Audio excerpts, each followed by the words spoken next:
నిన్నటి నుంచి చూస్తున్నాం కదా కోస్కి సభలో రేవంత్ రెడ్డి నీచమైన భాష.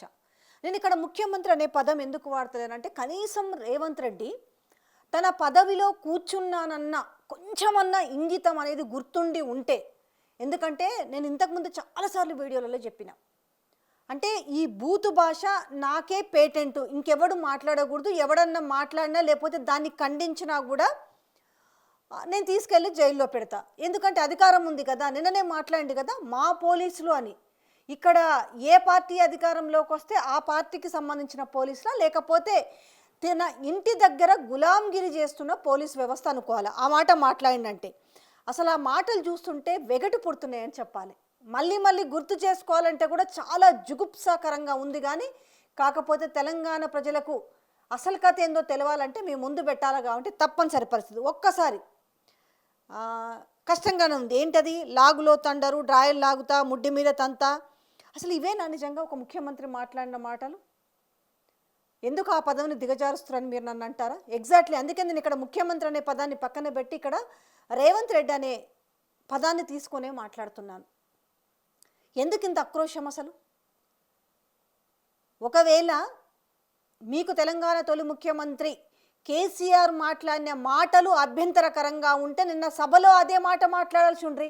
ఒక మాజీ ముఖ్యమంత్రి అయి ఉండి తోలు తీస్తానే మాటలు మరి ఎట్లా మాట్లాడిండి అనేసి మీరు గౌరవాన్ని పెంచుకోవాల్సి ఉండే కదా.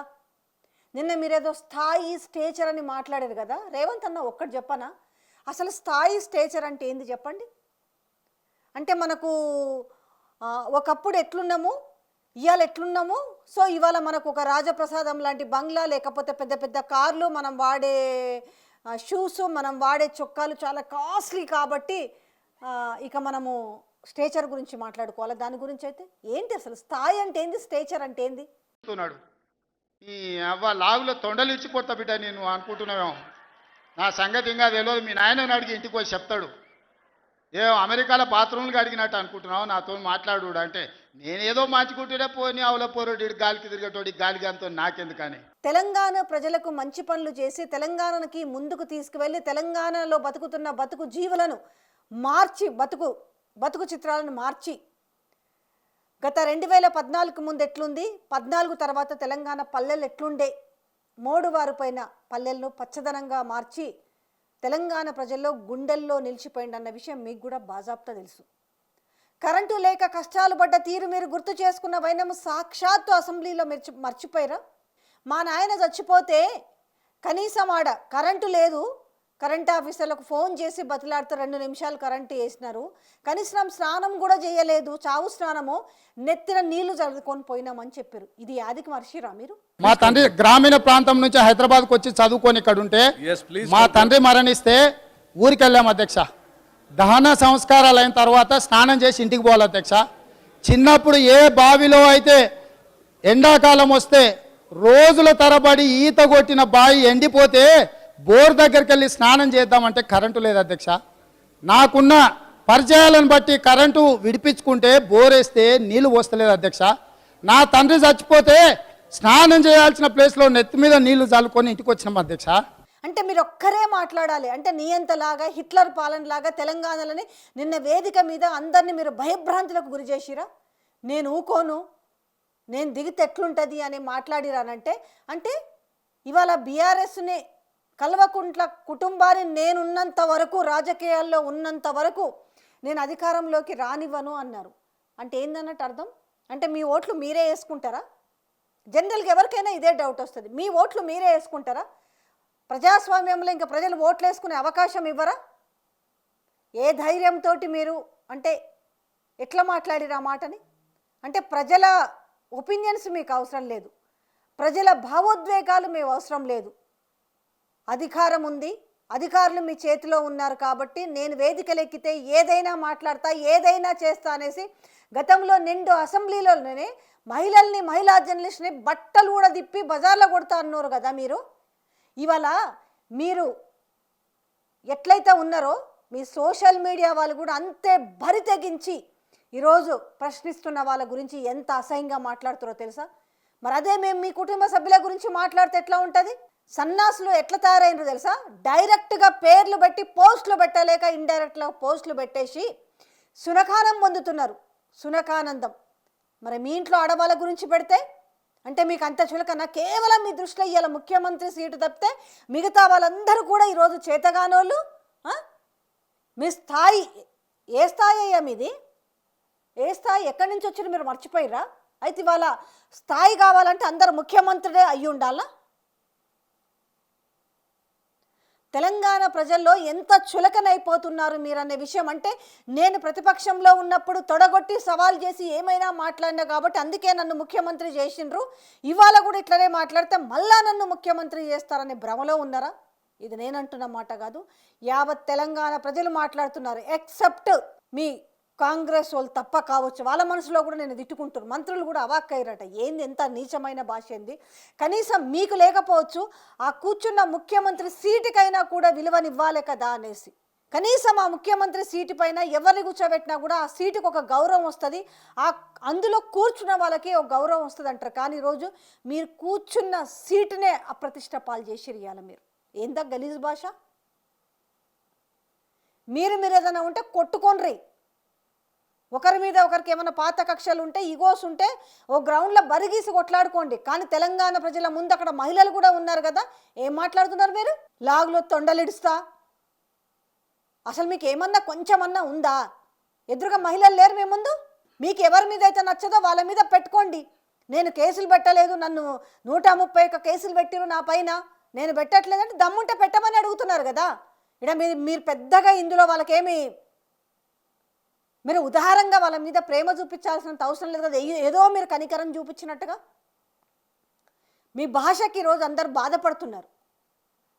కనీసం మిమ్మల్ని గతంలో వాళ్ళు మాట్లాడి ఉంటే అబ్బా ఈ ముఖ్యమంత్రి చూడు ఎంత హుందాగా బిహేవ్ చేసిండు అనేది ఉండాలి.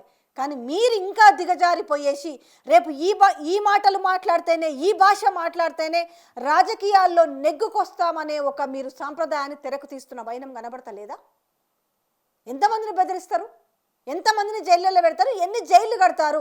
కనీసం నిన్న ఆ వేదిక మీద మహిళలు ఉన్నారే, మహిళలకు ఒక ఏది మీరు ఇచ్చే ఇందిరమ్మ చీర గురించి ఇది సారే అని మాట్లాడినరే.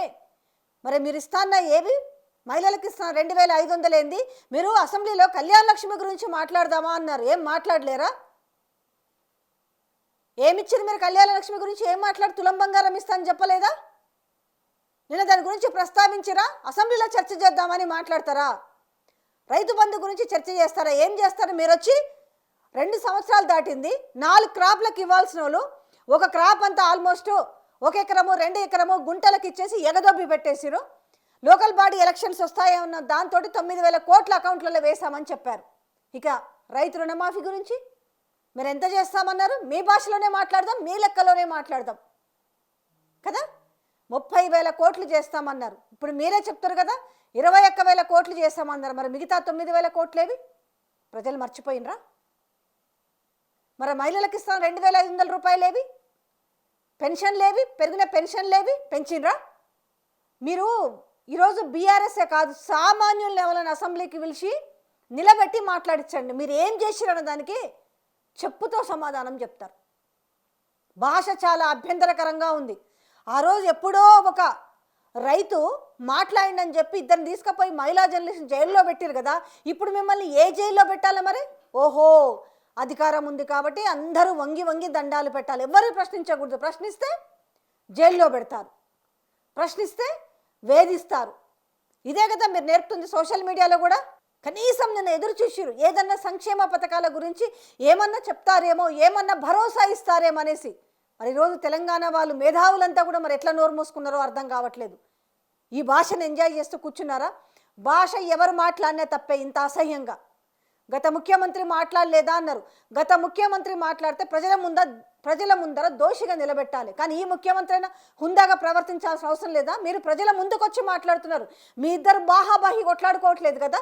మీరిద్దరు ఎక్కడన్నా కూర్చొని లేకపోతే మీ ప్యాలెస్లో కూర్చుంటారా, లేకపోతే ఇంకో దగ్గర కూర్చుంటారా, లేదంటే అక్కడ వ్యవసాయ క్షేత్రం గేటు ముందు కూర్చొని తలకాయలు బలగొట్టుకొని నువ్వు గొంతు దించుకుంటావా? అక్కడ దించుకుంటే. కానీ ఈరోజు 4 కోట్ల ప్రజల ముందు ఎందుకు ఇజ్జత్ తీస్తున్నారు? తల దించుకుంటారు. ఈరోజు మీరు ఏం నేర్పాలనుకుంటున్నారు? ఈరోజు భావితరాల మనం ఎంతసేపు చెప్తాం పిల్లల్ని చదువుకోండి చదువుకోండి అని చెప్పి చదువుకునే పిల్లలకు మీరేం చెప్పబోతున్నారు? మన భాగోతాలని సక్కంగా ఉన్నట్టు మనం ఇంకొకటి దాన్నే అంటారు గురువింద గింజ సామెతలాగా మాట్లాడడం అంటారు దీన్ని. ఎంత హుందాగా ప్రవర్తించాలి నిజంగా. ఈరోజు నేను కాంగ్రెస్ పార్టీలో ఉన్న మంత్రులను అంటున్నాను, అంటే అదే పార్టీని పెట్టుకొని ఎన్నో ఏళ్ల నుంచి కాలం వెల్లదిస్తున్న మంత్రులు మాట్లాడుతున్నారు. నిజంగా మీకు ఇది మంచిగా అనిపించిందా నేను మాట్లాడుతుంటే? ఈరోజు మీరు మాట్లాడుతున్నారే 10 ఏళ్లకు 10 ఏళ్ళ అధికారంలో ఉన్నారు, దాని తర్వాత నేను బతికుండగా రాని అని అనేసి, అంటే మీరు నిజంగా నేను ఎవరిని ఉద్దేశించి మాట్లాడారు? మీరు రాహుల్ గాంధీనే కదా. దానికి అన్న నేను గురువింద గింజ సామెత అని ఎందుకు అన్నానంటే, మరి రాహుల్ గాంధీ పరిస్థితి ఏంది ఈరోజు? అది గుర్తొస్తలేదా మాట్లాడినప్పుడు? అన్నిట్లలో సున్నా పెట్టుకొని వచ్చిండ్రు కదా. పక్కనుండే రాష్ట్రం జార్ఖండ్ కావచ్చు, ఢిల్లీ కావచ్చు, రేపు ఉన్న కర్ణాటక దొబ్బుద్ది, ఉన్నాయన్నీ మట్టసంగా క్లోజ్ చేసుకుంటూ వస్తున్నారు కదా. ఏముందని ఇంత అహంకారం అసలు? ఏముందని ఇంత దిక్కుమాలిన భాష మాట్లాడుతున్నారు? ఏముందని ఈరోజు ఎవరికి గౌరవం లేకుండా ఇంత కించపరుస్తూ మాట్లాడుతున్నారు? అంటే తెలంగాణ ప్రజలు రేపు అంటే చూసి కూర్చుంటారా మీరు? అంత ఇంత అసహ్యంగా మాట్లాడి ఇంత దిగజారుడు భాష మాట్లాడుతుంటే పర్సనాలిటీని కించపరుచుకుంటారా? మరి మీ అల్లుడు నిన్న మీరు బీఆర్ఎస్ వర్కింగ్ ప్రెసిడెంట్ కేటీఆర్ గురించి కంపేర్ చేసి మాట్లాడారు కదా. మరి అదే మీ ఇంటి అల్లుడు గురించి మాట్లాడితే ఆంధ్రాలో చదువుకున్నారు అంటున్నారు కదా. ఈరోజు మొత్తం చూసుకోపోండి సోషల్ మీడియాలో. మరి అల్లుడిని ఎక్కడి నుంచి తెచ్చుకున్నారు? దీన్నే అంటారు వద్దు ఇంట్లోని బయటికి లాగొద్దు అనేది. మీరు పాలసీస్ పరంగా మాట్లాడండి. మీరు అట్లనే ఉన్నారు సోషల్ మీడియాలో, మీ కుక్కలు కూడా అట్లనే ఉన్నాయి కదా. రాబందుల్లాగా పట్టి పీక్క తింటున్నారు. ఇంకా మీరు ఇంతకంటే ఎవరికి ఏం న్యాయం చేస్తారు చెప్పు? ఒక తెలంగాణ రాష్ట్రాన్ని భ్రష్టు పట్టించేస్తున్నారు ఈరోజు. మీకే హక్కు ఉంది, మీకే నోరుంది, మీకే తెలివి ఉంది. ఎస్ మీరు అనుకుంటారు తెలివి ఉందని, ఎందుకనంటే అధికారం ఉంది కాబట్టి. ఈరోజు అధికారులంతా కూడా మీ చెప్పు చేతుల్లో ఉన్నారు కాబట్టి ఎవరు నోరు తెలిసినా కూడా వాళ్ళని నొక్కొచ్చు అనేసి. కానీ ఈరోజు సోషల్ మీడియాలో పోస్టులు పెట్టే నీచమైన ఆడోళ్ళ మీద ఉసిగొలిపారు కదా, నీచమైన కుక్కలకు కూడా చెప్తున్నా, ఎంతకాలం మీరు ఊరేగుతారు? మిమ్మల్ని ఇంకా రాష్ట్ర ప్రజలు మిమ్మల్ని ఎంచుకుంటారా? ఏం చూసి ఎంచుకుంటారు? ఓహో మీరు ఎవరిని నోరు తెరవనీయకుండా ఎవరిని వాడతారు ఇష్టం వచ్చినట్టు సంపుతాము, నరుకుతాము, నీ అమ్మ నీ అవ్వ లాగులో తొండలు ఇచ్చి కొడతా బిడ్డ నేను అనుకుంటున్నావేమో. నా సంగతి ఇంకా తెలియదు. మీ నాయనని అడిగి ఇంటికి పోయి చెప్తాడు. అమెరికాలో బాత్రూమ్లు అడిగినట్టు అనుకుంటున్నావు నాతో మాట్లాడు అంటే, నేనేదో మార్చుకుంటూనే పోని అవల పోరోడి గాలికి తిరిగేటోడి గాలికి అంతో నాకెందుకని. మిమ్మల్ని అన్నారు అదే మాట. ఎందుకు ఇందులో అమ్మల్ని అవ్వల్ని తీసుకురావాల్సిన పరిస్థితి ఏముంది? కానీ పెంచి వాళ్ళు కష్టపడ్డారో నష్టపడ్డారు, ఇంత బుక్కడు బువ్వ పెట్టి 4 అక్షరాలు నేర్పించి బతుకు నాయన అని చెప్తే ఈరోజు అవ్వల్ని అమ్మల్ని ఎండి పారాల్సిన అవసరం ఏముంది? అలా ఇంట్లో ఉన్న ఆడపిల్లల్ని వీళ్ళ ఇంట్లో ఉన్న అల్లులతో సహా బయటకు తీసుకొచ్చే పరిస్థితి ఎందుకు వస్తుంది? మన నోరు మంచిదైతే ఊరు మంచిదవుతుంది అంటారు కదా. ఫస్ట్ మన నోరు మంచిది కాకపోతే ఎట్లుంటుంది అన్న విషయాన్ని మిమ్మల్ని చూసే నేర్చుకోవచ్చు. ఇంకా 3 ఏళ్ళు ఉంది, ప్రజలు చూస్తున్నారు. కాస్త ఒళ్ళు దగ్గర పెట్టుకోండి. ఎంతమందిని తరిమి కొడతారు? బంగ్లాదేశ్లో ప్రధానమంత్రికి పట్టిన గతి పడుతుంది, అప్పట్లో షేక్ హసీనాకు పట్టిన గతి పట్టొచ్చు. మనకు అధికారం ఉంది కదా అని విర్రవీగితే, నియంతలాగా పాలిస్తే, ప్రతి ఒక్కరిని సమాధానం చెప్పిన వాళ్ళని జైల్లో పెడతామని చెప్తే ప్రజలు ఉన్నారు, ఊరుకోరు కదా చూస్తూ. ఎన్నో చూసుంటారు మీరు. చరిత్రకు చెదలు పట్టదు, అది మీకు మర్చిపోతాం. చరిత్ర కాలబెడితే కాలిపోదు, చెదలు పట్టదు. ఆ విషయాన్ని కూడా మీరు గుర్తుంచుకోండి. ఏం చేస్తారు? ఊకోక ఏం చేస్తారయ్యా? ఏం చేస్తారు? ఏం తెలంగాణలో అంతా గొడ్డుపోయిందా? తెలంగాణలో ఎవరికి గొంతులు లేవా? తెలంగాణలో ఎవరికి ధైర్యం లేదా? మిమ్మల్ని నెత్తిన మోసినందుకు ఈరోజు మీరు వేస్తున్న శిక్షణ ఇది. మీ గబ్బు నోటితోటి గబ్బు మాటలన్నీ వినే పరిస్థితి ఇలా తెలంగాణ ప్రజలకు వచ్చిందా? ఇవాళ అసహించుకుంటున్నారు తెలంగాణ ప్రజలు. నేను చెప్తున్న మాటలన్నీ కూడా తెలంగాణ ప్రజలు అంతకు ఉద్రేకంతో ఉన్నారు. ఏం సర్పంచ్ ఎన్నికలు ఏమొచ్చినాయి? బెదిరించి భయపెట్టి 50% వస్తే మీరు అందరినీ కలిపి మా రెబల్స్లని ఖాతాలోకి వేసుకుని ఎంత వ్యతిరేకత ఉందో మీ గుండె మీద చేసుకొని చెప్పురి. తెలియదు? చూద్దాం ఇంకెంత దూరం ఉంటాయి ఎలక్షన్స్. ఇట్లా చూస్తుంటే సంవత్సరాలు గడిచిపోతాయి కదా. ప్రశ్నించే మీరే అన్నారు కదా గతంలో మీరు ప్రతిపక్షంలో ఉన్నప్పుడు, అదిరించేవాడు లేకపోతే బెదిరించేవాడిదే రాజ్యం అవుతుంది అనేది. అంటే మీరు బెదిరిస్తే అందరూ భయపడుకుంటూ గజగజ వణుకుతుంటూ ఉండాలా? గమనించండి తెలంగాణ ప్రజలారా, ఏ టైప్ ఆఫ్ బతుకులు బతకాలనేసి నిర్దేశిస్తారు అనేది ఆ మాటలతోటి ఒక్కసారి మీకు అర్థమైంది అనుకుంటా. ఈ పాటికి ఈ వీడియో చూస్తున్న వాళ్ళు ఖచ్చితంగా షేర్ చేయండి, లైక్ కొట్టండి, సబ్స్క్రైబ్ చేసుకోండి. ఈ వీడియోలో మీ ఒపీనియన్స్ కామెంట్ రూపంలో తెలియజేయండి.